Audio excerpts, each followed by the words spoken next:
Hi everyone. I'm Till, and this is the last talk before the Flink Fest. So one more time, some concentration, and then we can enjoy the rest of the day. I was actually supposed to give a joint talk with Joerg Schad, but unfortunately he got lost in while traveling. So I will take over his part and try to answer all Mesos-related questions as good as possible. All right, what do we want to talk about today? Today I want to talk about Flink support for resource elasticity and how we can use Apache Mesos to scale Flink applications up and down. So first of all, why do we need to scale Flink applications at all? So in all real-world use cases, you face changing workloads. For example, assume you have an application which is used by a user base which is located in a certain area of the world. Then you will most likely experience some daily cycles between changes between day and night. The same applies to might apply to weekly cycles. So during the week, your users will be more active than during the weekend, where they stay away from the computers, for example. Or you have some promotions, like once a year you run a special promotion to attract some more users. This will also increase the load on your system. Or even we have again some technical difficulties.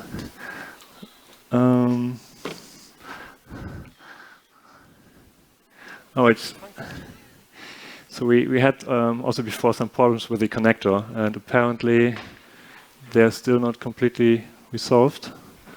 Oh, here we are again. Yeah. Or there can be unplanned events, like your application or service gets linked by a website, which attracts much more user traffic to a website, for example. Without resource elasticity, the only thing you can do is to decide upfront at deployment time on how much resources you want to give to your application. And independent of how you do it, you will never get it right. There will always be situations where you will be under-provisioning or over-provisioning. In the case of over-provisioning, you're basically wasting CPU cycles, which could be used for something else, right? So at the end of the day, you're wasting money. Even worse, in case of under-provisioning, you might not keep up with your SLAs. Your service quality degrades, and at the end of the day, your users become unhappy and might leave you. So in an ideal world, what you want to have is a system which dynamically adapts the resources of your application with respect to the actual workload. That way, you keep your customers happy and save a lot of money. With Flink 1.5, we actually introduced this feature, the full resource elasticity, which allows you to manually scale Flink jobs up and down. And this talk is about what was needed to implement this feature and to look a bit under the hood of Apache Flink, how it works. All right. In order to add the support for scaling Flink applications, we needed to do two things. First of all, making the Flink application itself scalable. And secondly, allowing Flink to dynamically allocate and release resources as needed. Let's first take a look at the Flink application and how to make them scalable. If you have a stateless job, so here we have a simple job consisting of a source, a mapper, and a sink. Scaling up and scaling down is quite simple. So in order to scale up, you simply need to start some new subtasks for the mapper and sink, in this case, and tell the other subtasks about it, such that they give up a part of the data stream for which the newly spawned subtasks are now responsible. The same thing applies for scaling down. Just here you kill some subtasks and tell the remaining subtasks that they are now responsible for the full data stream to process it. This is quite easy. However, stateless jobs are not that interesting. I would say, the majority, if not all, production applications, like Flink applications in productions, use state. And here things become a bit more tricky. So you not only have to spawn new subtasks for your operators, but you also have to assign some kind of state to this newly created subtasks in such a way that your computation results remain correct. The only way to do it is basically to take the existing state, repartition it, and giving a share of this state to this newly instantiated subtask. Okay, so before we take a look at how this actually works, I first need to introduce the two types of state we have in Flink. So we have the keyed state, which is state bound to a key. This is, for example, the case when you define an operator and where the operator has some state using the Flink State API, and you have a key by operation in front of this operator. Then the state is keyed. The same applies to keyed windows. So if you're using keyed windows, then the window operator internally will store the window state, meaning the events falling into a certain window, as keyed state. In contrast to that, the operator state is not bound to a key, but to the subtask itself. And in Flink, we have several sources, for example, which use the state to remember where to continue in case of recovery operation. All right. Let's now take a look at the keyed state. How can we repartition it? The idea is quite similar to consistent hashing. We have our key space, meaning the all possible values for our keys, and we split this key space up into key groups. This means that every key falls into exactly one key group, and we assign these key groups to the subtasks. And due to this assignment, the subtasks know for which key they are responsible. And if you now want to rescale your job, we simply change the assignment of the key groups. So looking at a concrete example, it would look or could look the following way. So assume we have a non-parallel source and a mapper. Here we have a parallelism of 2, and we have a total of 4 key groups. So if we run the job with a parallelism of 2, then we can simply assign 2 key groups to subtask 1 and 2 key groups to the subtask 2. If you now scale up, so to say, add a new subtask, then what we need to do is we need to move, for example, this key group to the newly created subtask, which is now responsible for the green key group.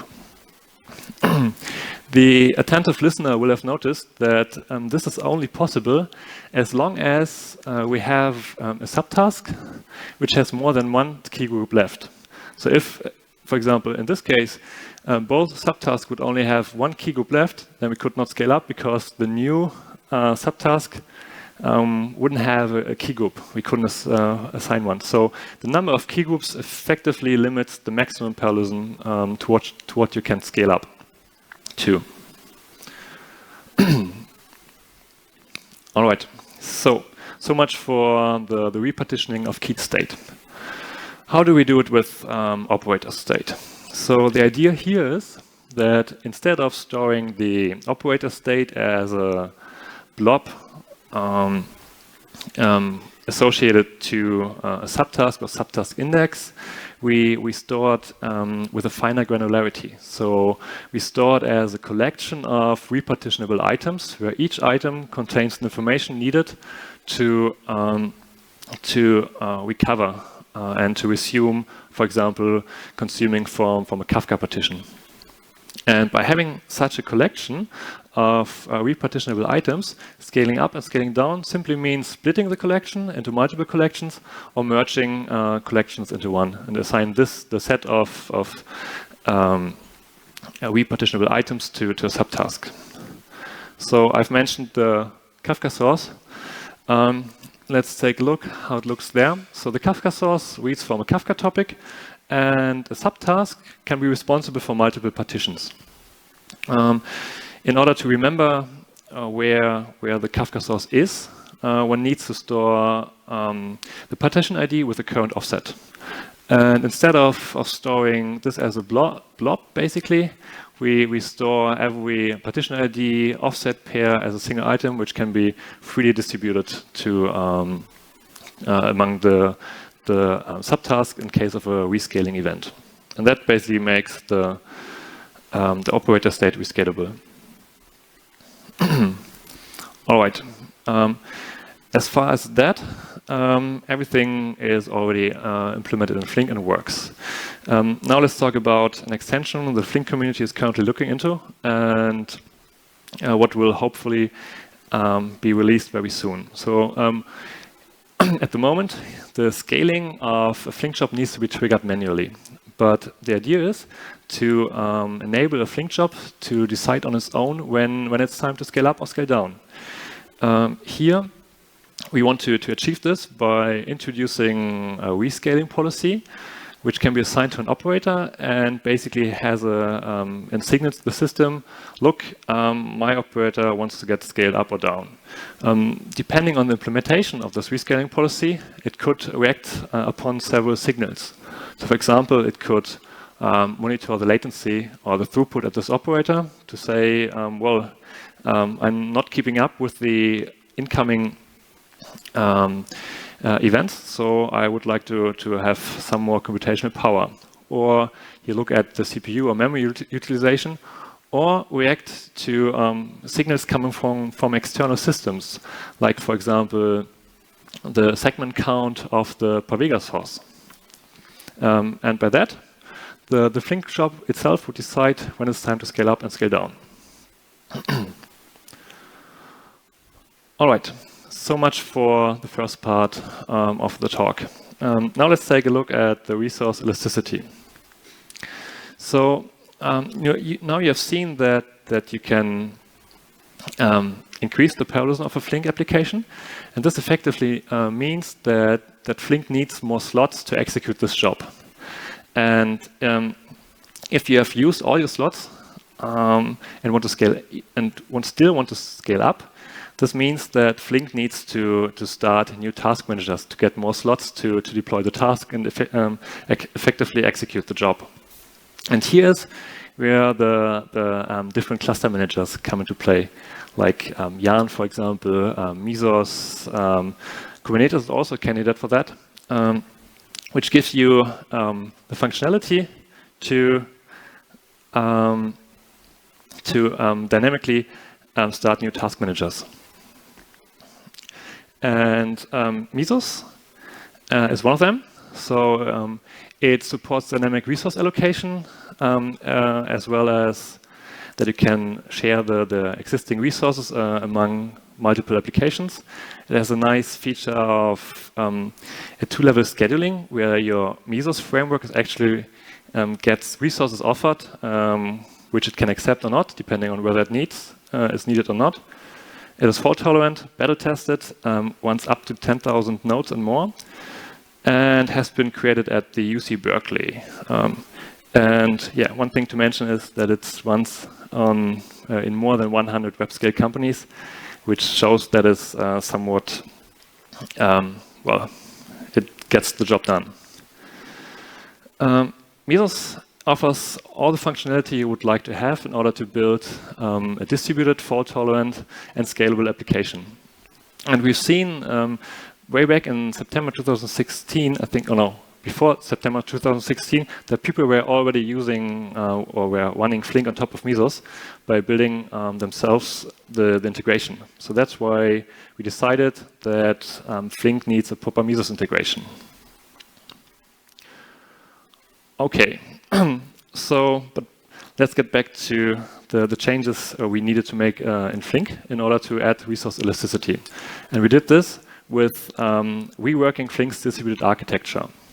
As I said, one motivation was resource elasticity, Another one was to make Flink future-proof for all kinds of different deployment scenarios, not only running on top of Yarn and Mesos, but also in container environments. And they have slightly different requirements. And we wanted to improve Flink's operations by introducing or making the client cluster communication, so between the client and the server, REST-based, which makes it much easier in container environments, for example. And what we effectively ended up doing is that we pulled components apart from the old architecture and introduced generic building blocks, which can be composed in different ways for different deployments. So the way it works now is, well, we have a client which submits a job. This happens by contacting a newly component, the dispatcher. The dispatcher is responsible for starting a job manager and accepting the job submission. The job manager is now responsible for a single job. The job manager, in order to execute the job, will request slots from the resource manager. And that way, the resource manager learns about the required resources and can, if the underlying cluster manager allows, start new task managers. Once they are started, they will register at the resource manager and can start working together with the job manager to execute the job. That's basically roughly the so-called Flip 6 architecture, because Flip 6 was the improvement proposal which introduced this architecture. Yeah, so to sum it up, here again we have the different components. We have the resource manager, which is the cluster manager specific implementation. So there all the logic to talk to Yarn, Mesos, Kubernetes in the future is encapsulated. We have the dispatcher, which is responsible for spawning job managers. And we have the well-known components job manager and task manager, which are actually executing the job. So, how would it look like to build Flink on Mesos in the job mode now? So, actually quite similar to what I've just described. So we would submit our Mesos framework combined with the job graph and jars, because it's the job mode, to the Mesos master, which starts the application master. And here, the application master would run the Flink Mesos resource manager. This is the only Mesos-specific component, and the job manager. The job manager executes the job, requests the slots, and the Flink Mesos resource manager will make sure that there are enough task managers to execute this job. And that way, Flink basically executes the job.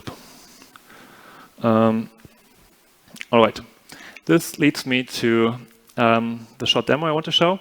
It's actually not this demo which we want to demonstrate, because I don't have a Mesos cluster on my notebook running, so I will do a slightly different demo on top of Yarn. Yep, so let's see whether it works or not. So I have here a Yarn cluster running. I hope you see it. And now I will start a Yarn session, which should appear here, yes. If we now take a look, we have a cluster running, and here the thing to notice compared to the pre-Flip 6 architecture is that there are no task managers registered yet. So let's start a job. This is a simple window join operator. We started with a parallelism of 1. So what we see here is that we have requested a new task manager, and we're actually using the single slot this task manager offers to execute our job here. Let's increase it a bit. Yeah. All right. What we now can do is we can, we can use a REST endpoint to trigger the rescaling of this job. That's what we want to do now. So we have the Flink modify command, where we have to specify the job ID and the new parallelism, which is 2 in this case. And we will hopefully scale up to a parallelism of 2. Let's see. And yes, here it seems to work. So now we have changed the parallelism. Internally, what Flink does, it takes a save point and restarts the job from the save point with the changed parallelism. If we now cancel the job, we should also see that after some time, Flink should realize that the slots are no longer needed, and also the task managers, so that we can free them and be a good Yarn or Mesos citizen and allow some other applications to make use of the resources. And here they disappeared. Yeah. All right. That was a very short demo, but it worked, so I'm happy. So let's wrap it up. So what you've hopefully learned today is that Flink supports full resource elasticity. Flink applications can now be adapted to changing workloads. At the moment, this only works manually, so you need to write your own service to do that, or do it manually. But in the future, we will automate this.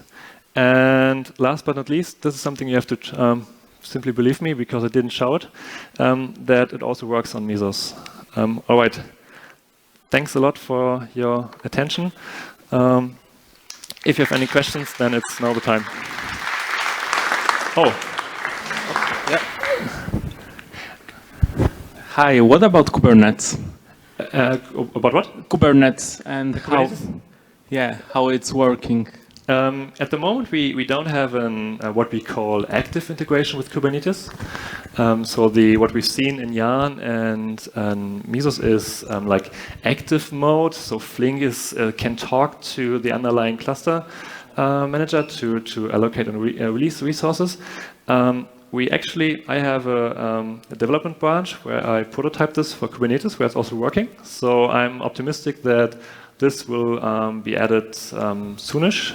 So it's definitely on the roadmap to do this, because we see that more and more people adopt Kubernetes, want to run Flink on top of it. And that is one mode of operation or deployment people are interested. So you can expect this. I personally hope with Flink 1.7 or 1.8 to be released. Regarding this, when you scale up or scale down, is it heavy for state redistribution? Do you pull the state from HDFS when you scale up, or do you somehow borrow, key groups from other nodes, something like, lightweight redistribution? No, it is as expensive as resuming a Flink from a save point, because it used the save point mechanism of Flink. So at the moment, the restart mechanism is not clever, so in the worst case, it might completely reshuffle your state. So depending on the state you have, it can be an expensive operation. And that is exactly where an external system or a user has to reason about it, whether it makes sense to rescale now or not, given that this is a cost, operation which inflicts some costs. But this can be improved in the future. For example, there are ideas to make Flink's failover behavior a bit faster by replicating state, for example. And if we have such a feature, we could also think about using this feature to redistribute the state for scale up behavior, and then that we can instantaneously scale up basically by simply sending or deploying new subtasks to the locations where you have redistributed your resent your state to, basically. Yeah. Any more questions? Oh.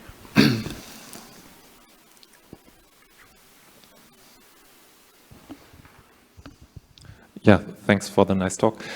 I was just wondering, as far as autoscaling is concerned. So as far as I know, for example, in Kubernetes, there's also a thing called horizontal pod autoscaler or something like this, which basically does what you explained. So it reacts on metrics like resource utilization or latency, and then can scale up stuff.